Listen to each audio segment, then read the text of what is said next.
I mean, if it wasn't for the Luna crisis, we probably would get another year or two before this all unraveled, but it was going to unravel, and that's no. the point. You don't think so? You think it was No, going and yeah, and here's why, if I could just jump in, and respectfully, I think we're defining fiat thinking differently, because what I'm defining it as is an understanding that something can be created out of thin air, which is the free banking way of thinking about things. And we heard it from Simon. With all due respect, you said we could end up with a peer-to-peer system with over-collateralized Bitcoin. That's the fallacy, because by definition, nobody's creating any more Bitcoin. No one can create more than 21 million, ultimately 19.1 million now. And if someone is over-collateralized, by definition, someone else is under-collateralized. And by definition, therefore, someone has bankruptcy risk, and it's all going to come unwound. That's the problem with the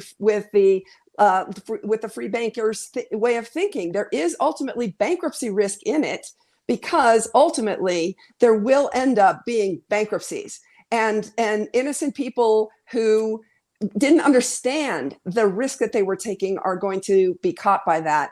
There's another really important point that I want to throw out, though, which is that I'm not anti-leverage. I'm anti-circulation credit. And this is again related to what we're dancing around here. There's a huge distinction, and Mises, I wish, had flushed this out more. But there's a huge distinction between two types of leverage. One is commodity credit, and the other is circulation credit. Commodity credit is lending based on production that has already taken place. In other words, up to 1-to-1. And then circulation credit is lending above that.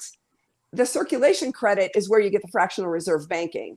And so absolutely, I don't have a problem with folks borrowing up to 1-to-1 collateral. The problem is, and this is where the fiat thinking comes in, is that the leverage leaks into the system, because while it might look like you are solvent, at an aggregate level in the system is not solvent.